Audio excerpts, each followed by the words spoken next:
बिस्मिल्लाहिर्रहमानिर्रहीम। अस्सलाम वालेकुम, welcome to Shining Stars Academy. आज के इस लेक्चर में हम chemistry class 9 unit number 5 chemical bonding की रिव्यू एक्सरसाइज के मल्टीपल चॉइस क्वेश्चंस देखेंगे जो आप लोगों को सैम्पल के तौर पर दिए जाते हैं और फेडरल बोर्ड के पेपर में आप लोगों से इसी तरह से या इसी रिलेटेड जो है वो क्वेश्चंस पूछे जाते हैं। ठीक है, तो पहला आप लोगों का क्वेश्चन है which of the following atom will form an ion of charge -2। ठीक है, इनमें से कौन सा एटम है जो -2 चार्ज का जो आयन है वो बनाएगा। ठीक है, तो हमारे पास जो एटॉमिक नंबर 8 है, एटॉमिक नंबर 8 मीन्स कि इसमें 8 इलेक्ट्रॉन्स हैं, 1s2 2s2 2p 2p4। ठीक है, अब इसमें हमारे पास जो लास्ट सब शेल है इसमें कितने इलेक्ट्रॉन्स हैं, 6 इलेक्ट्रॉन्स हैं। ठीक है, सॉरी लास्ट जो शेल है इसमें 6 इलेक्ट्रॉन्स हैं। इसको अपना ऑक्टेट कंप्लीट करने के लिए दो कितने इलेक्ट्रॉन्स चाहिए, 2 इलेक्ट्रॉन्स चाहिए। तो ये 2 इलेक्ट्रॉन्स एक्सेप्ट करेगा और क्या बना देगा, -2 एनाइन बना देगा। ठीक है, तो इसका जो करेक्ट ऑप्शन है वो ऑप्शन सी है। नेक्स्ट हमारे पास है which of the following atom will not form cation और एनाइन। इनमें से कौन सा ऐसा एलिमेंट है जो ना ही कैटाइन बनाएगा ना ही एनाइन बनाएगा। तो जिसका ऑक्टेट कंप्लीट होता है वो कभी भी कैटाइन या एनाइन नहीं बनाता। अगर हम एटॉमिक नंबर 18 को देखें तो इसकी electronic configuration 1s2 2s2 2p6 3s2।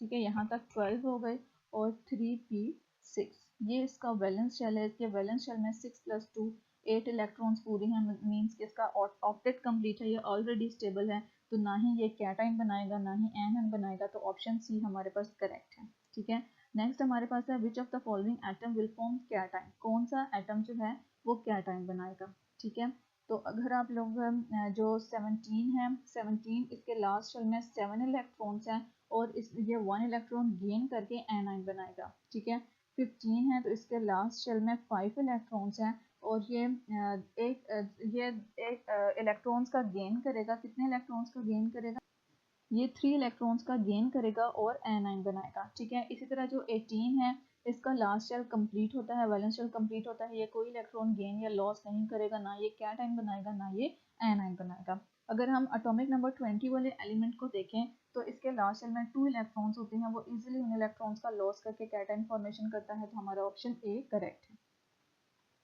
Next हमारे पास है which of the following atom obey और डुप्लेट रूल। कौन सा एलिमेंट जो है वो डुप्लेट रूल ओबे करता है। तो हमारे पास जो डुप्लेट रूल ओबे करने वाले एलिमेंट्स हैं उसमें हमारे पास आता है हाइड्रोजन। ठीक है, हाइड्रोजन आता है, हीलियम आता है और उसके करीब करीब एलिमेंट्स जिसमें लिथियम आ जाता है, बेरिलियम आ जाता है। ये जो है ये डुप्लेट रूल ओबे करते हैं। और यहाँ पे हमारे पास जो करेक्ट ऑप्शन है उसमें इनमें से कोई भी एलिमेंट मौजूद नहीं है। इट मीन्स कि ये सारे इनकरेक्ट ऑप्शन गिवन है और आप लोगों का जो करेक्ट ऑप्शन बनेगा वो हाइड्रोजन होगा। ठीक है, यहाँ पे करेक्ट ऑप्शन आपको गिवन नहीं है। Silicon belongs to group 4 element, it has dash electrons in its valence shell. ठीक है, सिलिकॉन 4 ग्रुप से बिलोंग कर रहा है तो इसमें कितने इलेक्ट्रॉन्स होंगे वैलेंस शेल। अगर ये 4 ग्रुप से बिलोंग कर रहा है तो जो वैलेंस इलेक्ट्रॉन्स का नंबर होता है वो ग्रुप नंबर के बराबर होता है। इट मीन्स इसके पास कितने इलेक्ट्रॉन्स होंगे, 4 इलेक्ट्रॉन्स होंगे। ठीक है, phosphorus belongs to third period of group 5A, how many electrons it needs to complete its valence shell। ठीक है, फास्फोरस थर्ड पीरियड से बिलोंग कर रहे हैं 5A ग्रुप के, तो इसको कितने इलेक्ट्रॉन्स चाहिए अपना ऑक्टेट कंप्लीट करने के लिए या वैलेंस शेल कंप्लीट करने के लिए। ठीक है, तो अगर ये 5A ग्रुप से बिलोंग कर रहे हैं तो इट मीन्स कि इसके आउटर मोस्ट शेल में कितने इलेक्ट्रॉन्स हैं, 5 इलेक्ट्रॉन्स हैं। इसको मजीद कितने इलेक्ट्रॉन्स चाहिए, 3 इलेक्ट्रॉन्स चाहिए अपना ऑक्टेट कंप्लीट करने के लिए। तो हमारा जो करेक्ट ऑप्शन होगा वो क्या होगा, बी ऑप्शन होगा। ठीक है, ऑक्टेट वैलेंस शेल कंप्लीट तब होता है जब उसमें 8 इलेक्ट्रॉन्स कंप्लीट हो। तो हमारे पास इसको मजीद अगर 3 इलेक्ट्रॉन्स हम प्रोवाइड कर दें तो इसका वैलेंस शेल कंप्लीट हो जाएगा। तो इट मीन्स कि ऑप्शन 3 इज करेक्ट।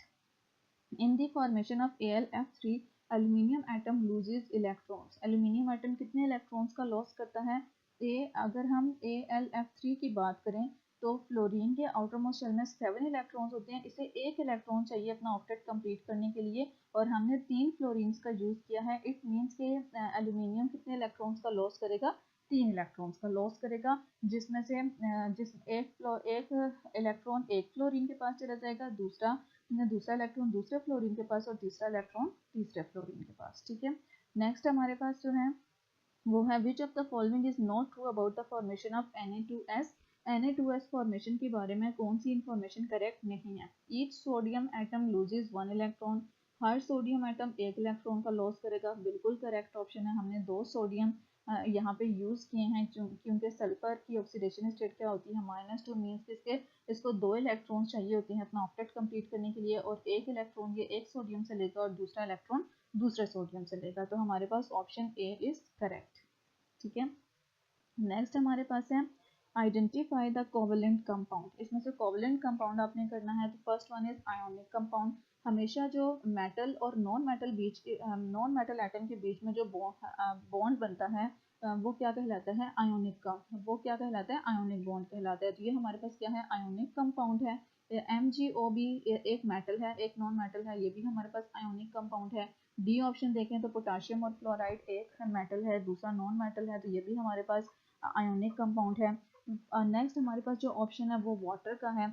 वाटर में हाइड्रोजन भी नॉन मेटल है और ऑक्सीजन भी नॉन मेटल है, दोनों नॉन मेटल्स हैं। तो नॉन मेटल्स के बीच में जो बॉन्ड बनता है वो इलेक्ट्रॉन्स की शेयरिंग के बाइस बनता है, और शेयरिंग की वजह से जो इलेक्ट्रॉन बनता है वो बॉन्ड बनता है वो कोवलेंट बॉन्ड कहलाता है। और जिन कंपाउंड्स में कोवलेंट बॉन्ड मौजूद हो वो कोवलेंट कंपाउंड्स कहलाते हैं। तो हमारा करेक्ट ऑप्शन है ऑप्शन सी जो कि वाटर है। ठीक है, तो उम्मीद करती हूँ वीडियो आप लोगों के लिए हेल्पफुल थी। अगर हेल्पफुल थी तो please like share and subscribe जरूर कीजिएगा। दुआ में याद रखिएगा। अल्लाह हाफिज़।